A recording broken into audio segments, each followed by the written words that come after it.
야, 선이야. 떡 비법이라니? 내 정신이 온전하냐? 전라도 전주. 객주집 주인 강이담이 두 딸에게 재산을 나누던 날이었습니다. 큰딸 연희는 객주집 건물, 상인 명부, 그리고 곳간에 쌀 20가마를 선택했습니다. 어머님, 소녀는 박서방님의 떡 비법과 작은 행랑채면 족합니다. 작은 딸 선희는 단 2가지만 원했습니다. 가난한 떡장이의 비법 하나와 장터 귀퉁이, 허름한 행랑치. 모두가 작은 딸을 비웃었습니다. 하지만 선희는 알고 있었습니다. 박서방의 떡 솜씨가 전주에서 으뜸이라는 것을. 나으리, 이 떡 한번 드셔보십시오. 전주에서 가장 맛있는 떡입니다. 두 사람의 떡 장사가 시작되었습니다. 그리고 3년 후. 선이야, 나 좀 도와줘. 큰딸 연희는 거지가 되어 동생 앞에 무릎을 꿇었고, 작은 딸 선희는 전주 최고 떡 상단의 주인이 되었습니다. 아가씨, 저는 아가씨와 평생을 함께하고 싶습니다. 서방님 소녀도 서방님을. 제주를 알아보는 눈 하나가 금은보화를 이긴 이야기가 시작됩니다. 구독, 좋아요로 눌러주시고 지금부터 이야기가 시작됩니다. 전라도 전주 남문 밖 가을바람이 차갑게 불어오던 그해 10월이었습니다. 장터가 내려다 보이는 언덕에 객주집 한 채가 자리하고 있었습니다. 기와 지붕은 세월의 때가 묻었지만 단단했고, 대문 기둥에는 강씨 객주라는 편액이 걸려 있었습니다. 이 객주집은 전주에서 손꼽히는 곳이었습니다. 전라도 각지에서 올라온 상인들이 머물며 물건을 사고 팔았고, 주인 강이담은 그 거래를 중개하며 객주를 꾸려왔습니다. 강이담은 35세 남편을 여의고 혼자 2딸을 키웠습니다. 큰딸 연희는 18, 작은 딸 선희는 16이었습니다. 강이담은 억척스럽게 객주를 운영하며 딸들을 굶기지 않았습니다. 새벽같이 일어나 마당을 쓸고, 상인들이 오면 방을 내주고, 저녁이면 장부를 정리했습니다. 그렇게 10년을 버텼습니다. 하지만 올해 들어 강이담의 몸이 눈에 띄게 쇠약해졌습니다. 기침이 잦아졌고 얼굴에는 핏기가 없었습니다. 마을 의원은 고개를 저으며 말했습니다. 마님, 무리하지 마십시오. 몸을 추스르셔야 합니다. 하지만 강이담은 쉴 수 없었습니다. 쉬면 객주가 기울 것이고, 객주가 기울면 딸들이 굶을 것이었습니다. 그렇게 버티다가 결국 자리에 눕고 말았습니다. 10월 보름, 강이담은 2딸을 안방으로 불러들였습니다. 연희야, 선희야. 어미가 할 말이 있구나. 강이담의 목소리는 가늘었지만 또렷했습니다. 2딸은 어머니 곁으로 다가갔습니다. 연희의 얼굴에는 걱정보다 기대가 어려 있었고, 선희의 눈에는 눈물이 맺혀 있었습니다. 어머님, 무리하지 마십시오. 선희가 어머니의 손을 잡았습니다. 손이 차가웠습니다. 강이담은 선희의 손을 꽉 쥐었습니다. 선희야, 어미는 괜찮다. 다만 시간이 얼마 남지 않은 것 같구나. 연희가 입을 열었습니다. 어머님, 그런 말씀 마십시오.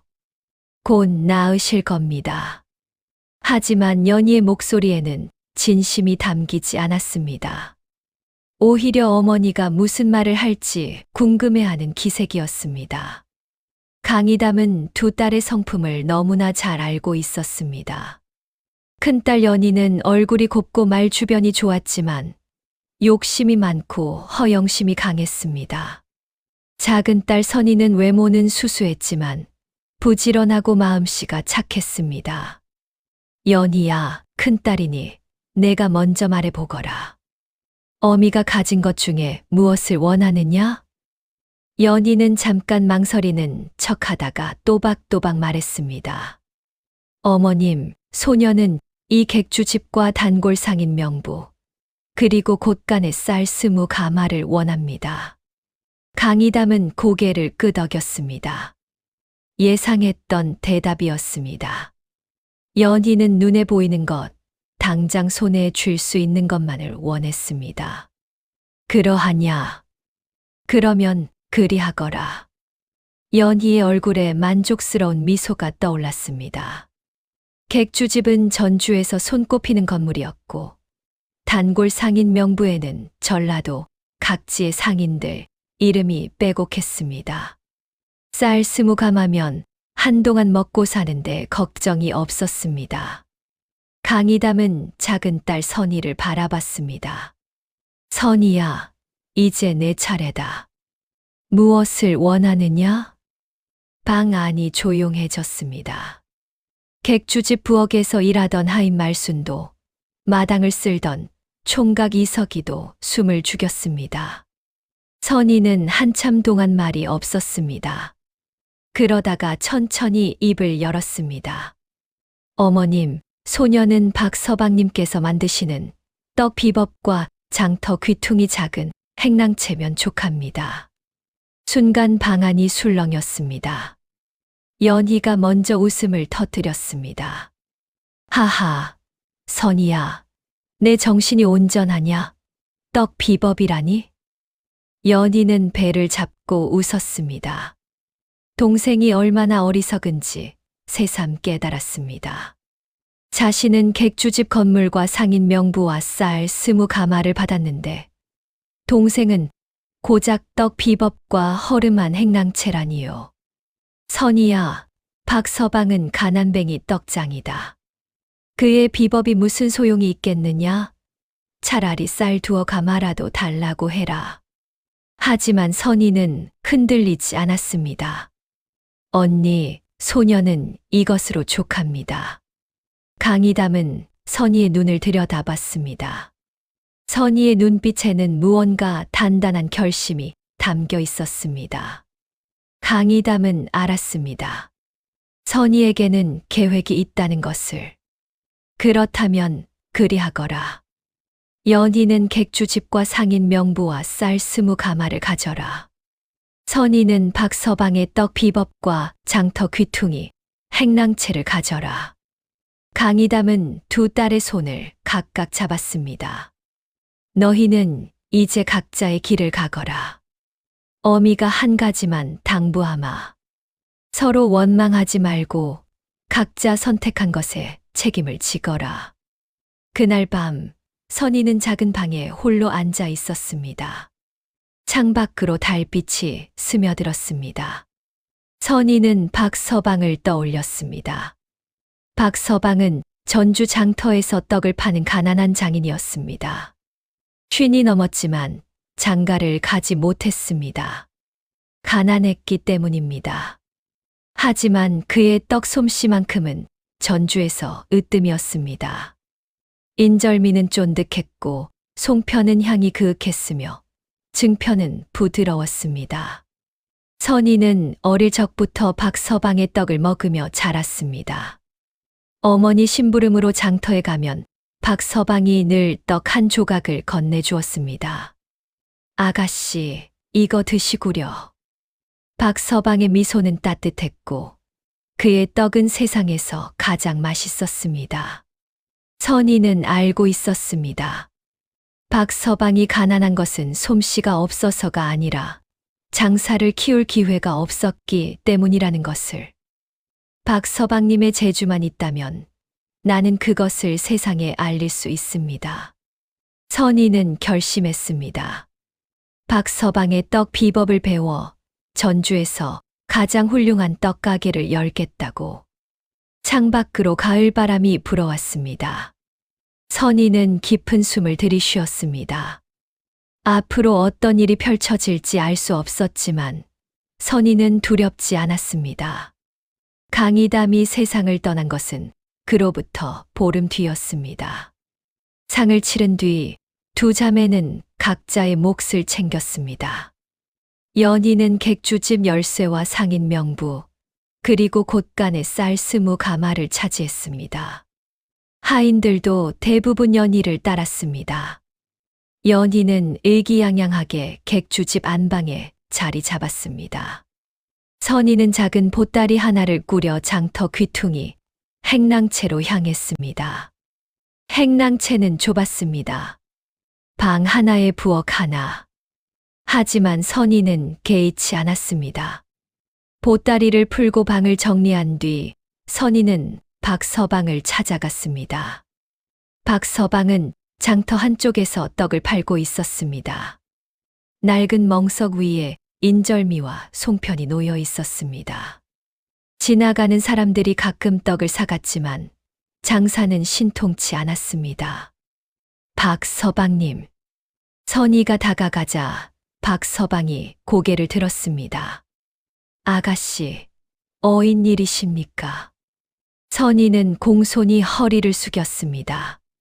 서방님, 소녀가 감히 부탁드릴 것이 있습니다. 박서방은 고개를 가우뚱했습니다. 무슨 부탁입니까? 선희는 또박또박 말했습니다. 서방님의 떡 만드는 비법을 소녀에게 가르쳐 주십시오. 소녀가 서방님과 함께 떡 장사를 하고 싶습니다.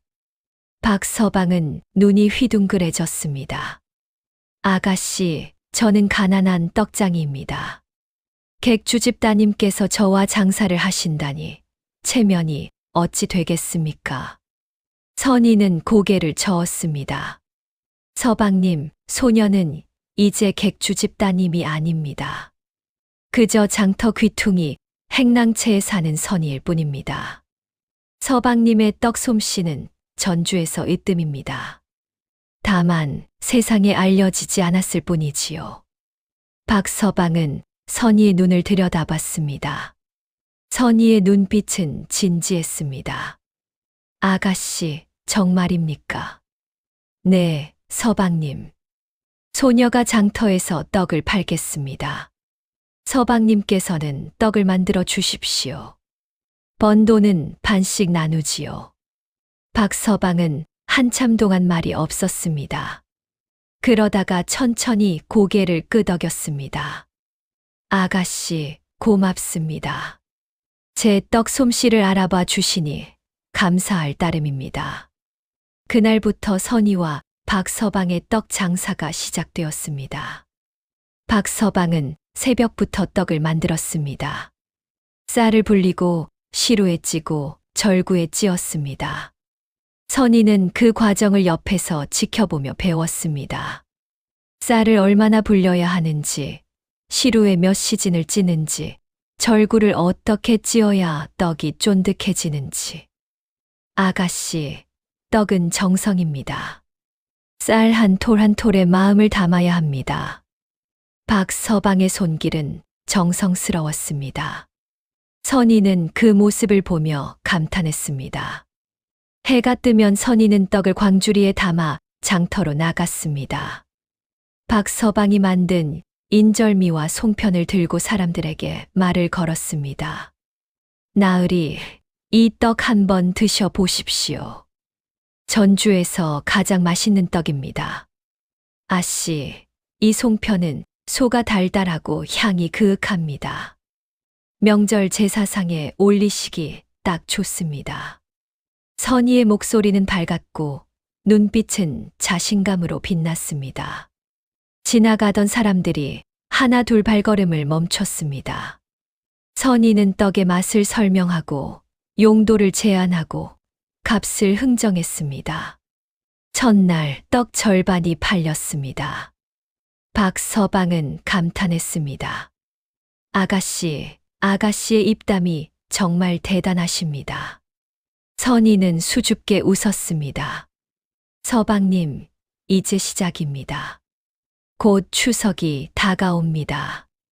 추석 송편을 미리 준비하시면 큰 돈을 벌 수 있습니다. 박서방은 고개를 끄덕였습니다. 선희의 안목을 믿기로 했습니다. 한편 연희는 객주집을 물려받았지만 제대로 운영하지 못했습니다.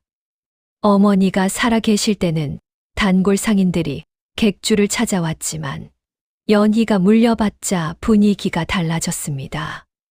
연희는 상인들을 대하는 태도가 오만했습니다. 나으리, 반값을 올려야겠습니다. 요즘 물가가 올랐으니까요. 나으리, 거래 중개료도 더 받겠습니다. 상인들은 불쾌해했습니다. 강의담이 살아 계실 때는 값을 공정하게 받고 정성껏 대접했는데 딸은 달랐습니다. 하나 둘 단골 상인들이 다른 객주로 발길을 돌렸습니다. 연희는 개의치 않았습니다. 곳간에는 쌀 20가마가 있었고 그것만으로도 한동안 먹고 살 수 있었습니다. 연희는 매일 새 비단옷을 지어 입었고 은비녀를 사들였으며 친구들과 잔치를 벌였습니다. 우리 언니는 객주집 주인이야. 전주에서 손꼽히는 집안이지. 연희는 친구들에게 자랑했습니다. 친구들은 연희에게 아첨했습니다. 연희 언니, 오늘도 한턱 크게 쏘세요. 언니는 전주에서 제일 후한분이에요. 연희는 그 말에 우쭐해져서 더 많은 돈을 썼습니다. 곳간의 쌀은 점점 줄어들었고 객주집은 텅 비어갔습니다. 시간이 흘러 추석이 다가왔습니다. 선희와 박서방은 추석 송편을 준비했습니다. 박서방은 밤낮으로 떡을 만들었고 선희는 장터에서 예약을 받았습니다. 나으리, 추석 제사상에 올릴 송편을 미리 예약하십시오. 소가 달고 모양이 고운 송편입니다. 아씨, 명절 선물로 송편 한 접시 어떠십니까? 입소문이 퍼졌습니다. 박서방의 떡이 맛있다는 소문이. 예약이 쇄도했습니다. 양반 집안에서도 상인들 사이에서도 심지어 관아에서도 주문이 들어왔습니다. 추석 당일 선희와 박서방은 쉴 틈이 없었습니다. 떡을 만들고 포장하고 배달했습니다. 해가 질 무렵 모든 떡이 팔려나갔습니다. 서방님, 오늘 대박입니다. 선희는 기뻐서 소리쳤습니다. 박서방도 환하게 웃었습니다. 아가씨, 아가씨 덕분입니다. 두 사람은 장부를 정리했습니다. 추석 하루에 번 돈이 평소 한 달치보다 많았습니다.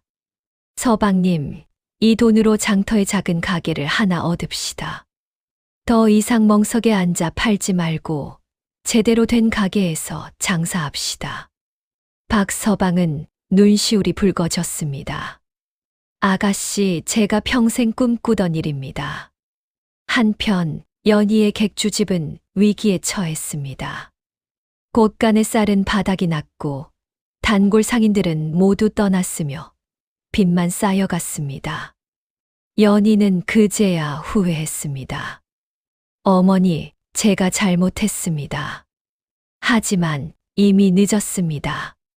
겨울이 다가오자 전주 장터에는 찬바람이 불었습니다. 선희와 박서방의 떡가게는 장터 한복판으로 옮겼습니다. 추석에 번 돈으로 작은 가게를 얻었고 간판도 달았습니다. 박씨 떡방이라는 글씨가 선명했습니다. 가게는 손님으로 북적였습니다.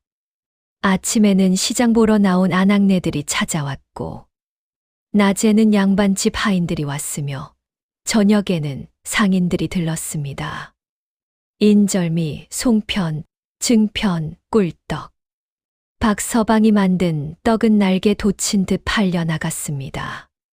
선희는 가게에서 손님을 맞이했습니다.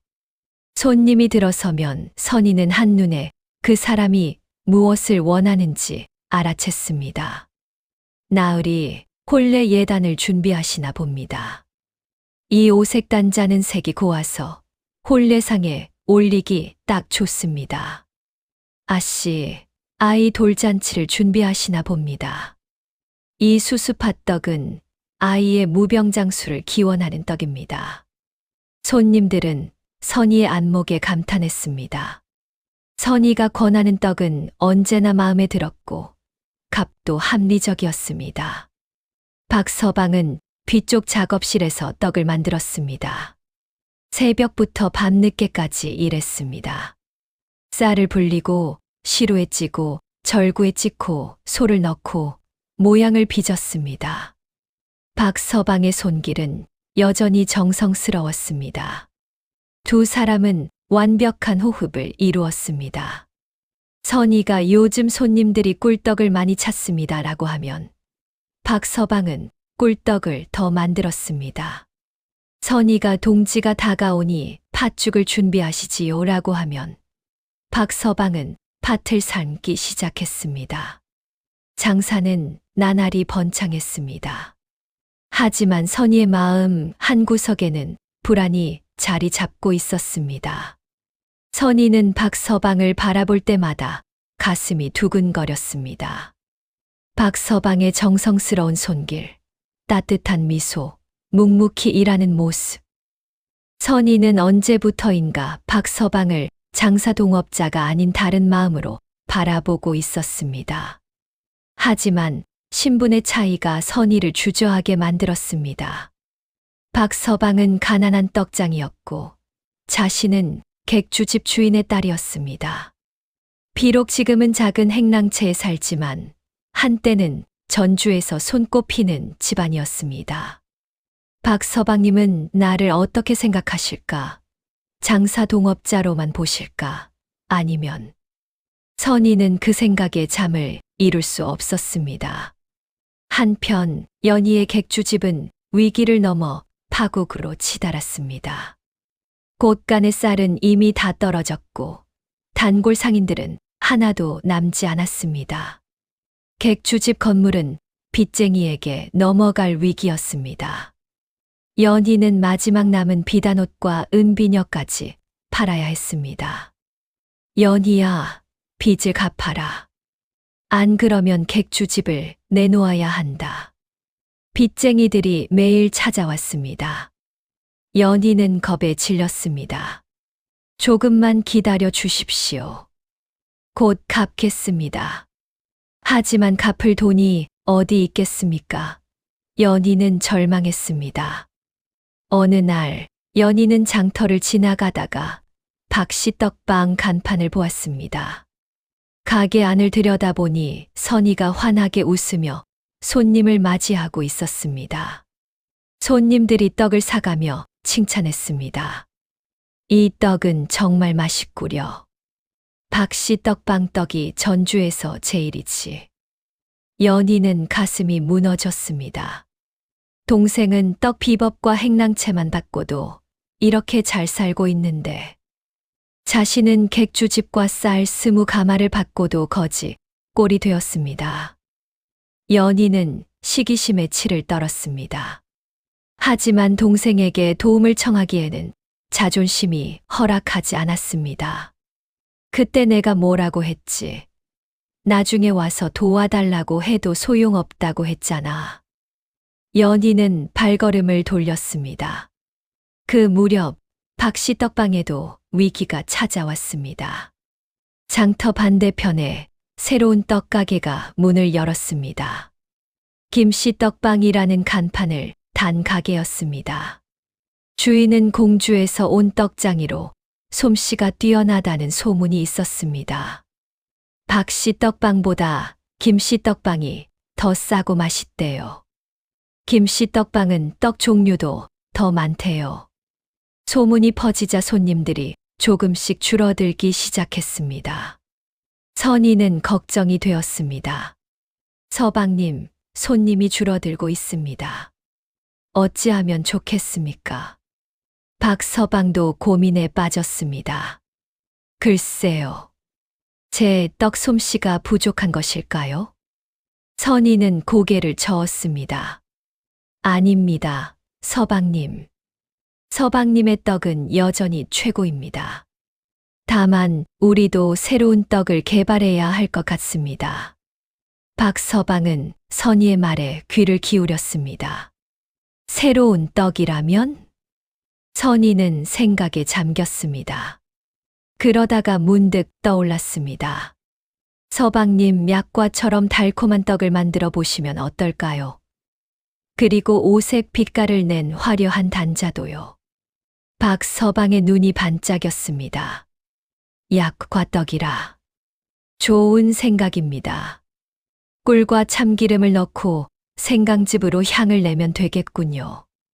오색 단자는 치자로 노란색을, 쑥으로 초록색을, 오미자로 분홍색을 내시면 됩니다. 두 사람은 밤늦게까지 새로운 떡을 연구했습니다. 실패도 많았습니다. 꿀을 너무 많이 넣으면 떡이 질척거렸고, 색을 너무 진하게 하면 쓴맛이 났습니다. 하지만 박서방은 포기하지 않았습니다. 수십 번의 시행착오 끝에 마침내 완벽한 약과 떡과 오색 단자가 탄생했습니다. 서방님, 이거예요. 이 맛입니다. 선희는 기뻐서 소리쳤습니다. 다음 날 아침 박씨 떡방은 새로운 떡을 내놓았습니다. 약과 떡과 오색 단자. 손님들이 하나 둘 모여들었습니다. 이게 뭡니까? 새로 나온 떡입니다. 한번 드셔 보십시오. 손님들이 떡을 한 입 베어 물었습니다. 눈이 휘둥그레졌습니다. 이게 무슨 맛이냐? 달콤하고 향긋하구나. 이 오색 단자는 색이 너무 고운데 혼례상에 올리면 딱 좋겠어. 소문이 퍼졌습니다. 박씨 떡방에서 신기한 떡이 나왔다는 소문이. 손님들이 다시 몰려들기 시작했습니다. 선희는 안도의 한숨을 쉬었습니다. 위기를 넘겼습니다. 하지만 그날 저녁 선희는 혼자 방에 앉아 눈물을 흘렸습니다. 장사는 잘 되고 있지만 마음은 복잡했습니다. 박서방을 향한 마음이 점점 커지고 있었기 때문입니다.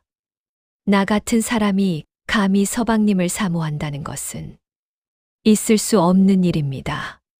선희는 눈물을 닦았습니다. 하지만 눈물은 계속 흘러내렸습니다. 봄이 찾아왔습니다. 박씨 떡방의 약과 떡과 오색 단자는 전주에서 큰 인기를 끌었습니다. 김씨 떡방도 비슷한 떡을 내놓았지만 박서방의 솜씨를 따라잡지 못했습니다. 손님들은 입을 모아 말했습니다. 역시 박씨 떡방이 최고야. 선희는 더 큰 계획을 세웠습니다. 서방님, 관아의 떡을 납품하면 어떨까요? 박서방은 놀랐습니다. 관아라니요? 아가씨, 그건 너무 큰일 아닙니까? 선희는 고개를 저었습니다. 서방님의 떡 솜씨라면 충분합니다. 관아에 납품하면 우리 떡방의 이름이 더욱 알려질 것입니다. 박서방은 고민했습니다. 하지만 선희의 눈빛을 보자 용기가 났습니다. 좋습니다. 한번 해봅시다. 선희는 관아를 찾아갔습니다. 사또를 만나기는 어려웠지만 관아 주방을 관리하는 아전을 만날 수 있었습니다. 나으리, 저희 떡을 한번 드셔보십시오. 선희는 약과 떡과 오색 단자를 정성껏 담아 내밀었습니다. 아전은 한 입 베어 물었습니다. 눈빛이 달라졌습니다. 이 떡은 정말 훌륭하구려. 나으리, 관아 잔치나 명절 제사에 저희 떡을 써주시면 안 되겠습니까? 아전은 고개를 끄덕였습니다. 좋소. 다음 달 사또 생신 잔치에 이 떡을 내오시오. 선희는 기뻐서 박씨 떡방으로 달려갔습니다. 서방님, 관아에서 떡을 주문했습니다. 박서방은 감격했습니다. 아가씨, 이 모든 것이 아가씨 덕분입니다. 사또 생신 잔치 날, 박서방은 정성껏 떡을 만들었습니다. 약과 떡, 오색 단자, 인절미, 송편. 모두 최고급 재료로 만들었고, 모양도 정성스럽게 빚었습니다. 잔치에 참석한 양반들이 떡을 맛보고 감탄했습니다. 사또 나으리, 이 떡은 어디서 구하셨습니까? 장터의 박씨 떡방이라는 곳이요. 그렇습니까? 내일 당장 가봐야겠소. 입소문이 퍼졌습니다. 박씨 떡방의 떡이 관아 잔치에 올랐다는 소문이. 양반 집안에서도 주문이 쇄도했습니다. 박씨 떡방은 전주에서 가장 유명한 떡가게가 되었습니다. 어느 봄날 저녁 선희와 박서방은 가게 문을 닫고 장부를 정리했습니다. 장부에는 매출과 이익이 빼곡히 적혀 있었습니다. 서방님, 이번 달 매출이 지난달보다 2배나 늘었습니다. 박서방은 장부를 보며 감탄했습니다. 아가씨가 아니었다면 저는 여전히 멍석에 앉아 떡을 팔고 있었을 겁니다. 선희는 박서방을 바라봤습니다. 촛불이 박서방의 얼굴을 은은하게 비췄습니다. 선희의 가슴이 두근거렸습니다. 서방님, 저야말로 서방님 덕분입니다. 서방님의 떡 솜씨가 없었다면. 박서방도 선희를 바라봤습니다. 두 사람의 눈이 마주쳤습니다. 침묵이 흘렀습니다. 하지만 그 침묵 속에서 무언가가 싹 트고 있었습니다. 박서방이 먼저 입을 열었습니다. 아가씨, 제가 감히 말씀드려도 되겠습니까? 선희의 가슴이 더욱 빠르게 뛰었습니다. 네, 서방님. 말씀하십시오. 박서방은 한참 동안 망설이다가 천천히 말했습니다. 아가씨, 저는 아가씨를 그저 동업자로만 보지 않습니다. 아가씨와 함께 일하면서 저는 그때 가게 밖에서 큰 소리가 들렸습니다. 선희야, 선희야. 선희는 깜짝 놀라 밖으로 나갔습니다. 문 앞에 누군가 쓰러져 있었습니다. 남루한 옷에 더러운 얼굴. 선희는 그 사람을 자세히 보고 눈이 휘둥그레졌습니다. 언니. 쓰러진 사람은 다름 아닌 연희였습니다. 연희는 뼈만 앙상하게 남았고 얼굴은 창백했습니다. 선희야, 나 좀 도와줘. 선희는 황급히 연희를 일으켰습니다. 박서방도 나와서 도왔습니다. 서방님, 언니를 안으로 모셔오십시오. 두 사람은 연희를 가게 안으로 데리고 들어갔습니다. 선희는 따뜻한 떡죽을 끓여 연희에게 먹였습니다. 연희는 죽을 받아들고 눈물을 흘렸습니다. 선희야, 미안하다. 언니가 잘못했다. 선희는 언니의 손을 잡았습니다. 언니, 이제 그런 말씀 마세요. 연희는 눈물을 흘리며 말을 이었습니다. 내가 어리석었다. 객주 집과 쌀을 믿고 흥청망청 쓴 것이 화근이었어. 너는 현명했고 나는 어리석었어. 선희는 고개를 저었습니다. 언니, 과거는 과거일 뿐입니다. 박서방이 조용히 말했습니다. 아가씨, 어찌하시렵니까? 선희는 박서방을 바라봤습니다. 박서방의 눈빛에서 따뜻함을 느꼈습니다. 선희는 결심했습니다. 언니, 우리 떡방에서 일하시겠습니까? 떡을 포장하고 손님을 맞이하는 일을 도와주십시오. 숙식은 제공해드리고 품삯도 드리겠습니다. 연희는 고개를 끄덕였습니다. 고맙다, 선희야. 언니가 동생에게 이런 도움을 받게 되다니. 선희는 언니의 눈물을 닦아주었습니다. 언니, 우리는 가족입니다. 그날 밤, 선희는 박서방과 함께 가게 밖에 섰습니다. 달빛이 고요히 내려앉았습니다. 서방님, 아까 하시려던 말씀이 무엇이었습니까? 박서방은 선희의 눈을 똑바로 바라봤습니다. 아가씨, 저는 아가씨를 사모합니다. 비록 저는 가난한 떡장이지만 아가씨와 평생을 함께하고 싶습니다. 선희의 눈에서 눈물이 흘러내렸습니다. 서방님, 저도 서방님을. 박서방은 선희의 손을 잡았습니다. 아가씨, 저와 혼인해 주시겠습니까? 선희는 눈물을 흘리며 고개를 끄덕였습니다. 네, 서방님. 소녀가 서방님과 평생을 함께하겠습니다. 두 사람은 서로를 끌어안았습니다. 달빛 아래서 두 사람의 사랑이 싹 텄습니다. 여름이 왔습니다. 선희와 박서방의 혼례 소식이 전주에 퍼졌습니다. 사람들은 저마다 한마디씩 했습니다. 객주집 딸이 떡장이와 혼인한다니. 하지만 두 사람이 함께 일군 떡방이 전주에서 제일 아니냐. 그렇지. 신분보다 중요한 것이 있는 법이지. 혼례 날 선희는 붉은 치마와 노란 저고리를 입었습니다. 박서방은 정갈한 도포를 걸쳤습니다. 두 사람은 작은 행랑채에서 초례를 올렸습니다. 손님은 많지 않았지만 모두 진심으로 축하했습니다. 연희도 혼례에 참석했습니다. 연희는 선희에게 조용히 말했습니다. 선희야, 축하한다. 너는 정말 현명한 선택을 했어. 선희는 언니의 손을 잡았습니다. 언니, 고맙습니다. 혼례가 끝난 후 선희와 박서방은 박씨 떡방을 더욱 크게 키웠습니다. 장터에 큰 가게를 하나 더 얻었고 일손도 고용했습니다. 연희는 떡을 포장하고 손님을 맞이하는 일을 도왔습니다. 연희는 성실히 일했습니다. 예전의 오만함은 사라지고 겸손함이 자리 잡았습니다. 일하는 것의 소중함을 알게 되었고 재산을 지키는 것이 얼마나 어려운지 깨달았습니다. 어느 날 저녁 연희는 선희에게 말했습니다.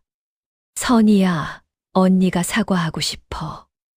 예전에 너를 비웃었던 것을. 선희는 고개를 저었습니다. 언니, 이제 그런 말씀 마세요. 연희는 눈물을 흘렸습니다. 내가 떡 비법을 선택했을 때 나는 내가 어리석다고 생각했어. 하지만 내 선택이 가장 현명한 선택이었구나. 선희는 언니를 끌어안았습니다. 언니, 우리는 가족입니다. 함께 앞으로 나아가요. 박씨 떡방은 계속 번창했습니다. 선희는 새로운 떡을 계속 개발했습니다. 대추떡, 밤떡, 녹두떡, 호박떡. 계절마다 새로운 떡이 나왔고 손님들은 그것을 기다렸습니다. 박서방은 여전히 새벽부터 밤늦게까지 떡을 만들었습니다. 하지만 이제는 혼자가 아니었습니다. 아내 선희가 곁에 있었고 처제 연희가 도왔으며 고용한 일손들도 있었습니다. 어느 가을날 선희는 박서방에게 기쁜 소식을 전했습니다. 서방님, 소녀가 아이를 가졌습니다. 박서방은 기뻐서 선희를 끌어안았습니다. 정말입니까, 부인? 선희는 수줍게 웃었습니다. 네, 서방님. 박서방은 선희를 더욱 정성껏 돌봤습니다. 무거운 일은 박서방이 했고 선희는 가게에서 장부만 정리했습니다. 그 무렵 전라도 관찰사가 전주를 순시했습니다. 관찰사는 박씨 떡방의 소문을 듣고 직접 찾아왔습니다. 이곳이 소문난 박씨 떡방이로구나. 박서방과 선희는 황급히 관찰사를 맞이했습니다. 나으리, 어서 오십시오. 관찰사는 약과 떡과 오색 단자를 맛보았습니다. 눈빛이 달라졌습니다. 이 떡은 정말 훌륭하구나. 전라도에서 으뜸이로다. 관찰사는 박씨 떡방을 전라도 관아의 정식 납품 떡방으로 지정했습니다. 이제 박씨 떡방의 떡은 전주뿐 아니라 전라도 전역으로 퍼져나갔습니다. 세월이 흘러 겨울이 왔습니다. 선희는 아들을 낳았습니다. 박서방은 감격했습니다. 부인 고맙소. 우리에게 아들을 낳아주어서. 선희는 아이를 안고 미소 지었습니다. 서방님, 이 아이에게 떡 만드는 법을 가르쳐 주세요. 우리 떡방을 대를 이어가도록요. 박서방은 고개를 끄덕였습니다. 연희는 조카를 보며 말했습니다. 선희야, 이 아이는 복이 많겠구나. 훌륭한 부모 밑에서 자라니. 선희는 언니의 손을 잡았습니다. 언니도 곧 좋은 인연을 만나실 겁니다. 연희는 수줍게 웃었습니다. 실은 떡방에서 일하는 총각 하나가 연희에게 관심을 보이고 있었습니다. 연희도 그 총각이 나쁘지 않았습니다. 선희야, 나도 이제 알겠어. 재산은 많이 가지는 것이 중요한 게 아니라 어떻게 쓰고 불리느냐가 중요한 거야. 선희는 고개를 끄덕였습니다. 맞아요, 언니. 그리고 사람을 알아보는 눈도 중요하지요. 두 자매는 서로를 바라보며 웃었습니다. 어느 봄날 저녁 선희와 박서방은 행랑채 마루에 앉아 차를 마셨습니다. 아이는 방 안에서 곤히 자고 있었고 연희는 가게 정리를 하고 있었습니다. 평화로운 저녁이었습니다. 부인, 우리가 참 멀리 왔소. 박서방이 말했습니다. 선희는 박서방의 손을 잡았습니다. 서방님, 소녀는 행복합니다. 서방님을 만나 소녀의 인생이 바뀌었습니다. 박서방은 선희의 손을 꽉 잡았습니다. 나도 부인을 만나 인생이 바뀌었소. 그날 부인이 제 떡 솜씨를 알아봐 주지 않았다면 저는 여전히 멍석에 앉아 있었을 겁니다. 두 사람은 서로를 바라보며 미소 지었습니다. 해가 저물고 저녁 노을이 하늘을 붉게 물들였습니다. 선희와 박서방은 손을 맞잡고 노을을 바라봤습니다. 그들의 이야기는 전주 사람들 사이에 오래도록 전해질 것입니다. 제주를 알아보는 눈이 금은보화보다 귀하다는 것. 겸손과 부지런함이 사치보다 오래 간다는 것. 그리고 진정한 사랑은 신분의 벽을 넘어선다는 것을. 여기까지 객주집 주인 강희담의 딸들 이야기였습니다. 선희가 떡 비법을 선택했을 때 많은 사람들이 어리석다고 생각했지만 결국 그것이 가장 현명한 선택이었다는 것을 보셨을 겁니다. 재산은 있어도 그것을 지키지 못하면 잃어버리지만 재주와 정성은 대를 이어 빛날 수 있다는 메시지를 담고 싶었습니다. 또한 연희라는 인물을 통해 실패 속에서도 배우고 성장할 수 있다는 희망을 보여주고 싶었습니다. 예전의 오만함을 버리고 겸손함을 배운 연희의 변화도 이 이야기의 중요한 부분이거든요. 혹시 이 이야기가 마음에 드셨다면 좋아요와 구독 부탁드립니다. 그리고 댓글로 여러분의 생각을 나눠주시면 정말 감사하겠습니다. 여러분이라면 어떤 선택을 했을까요? 라는 질문을 던져보며 시청자와 상호작용하는 것도 좋은 방법입니다. 다음 편에서도 더 재미있는 이야기들을 준비해서 찾아뵙겠습니다. 지금까지 시청해 주셔서 감사합니다.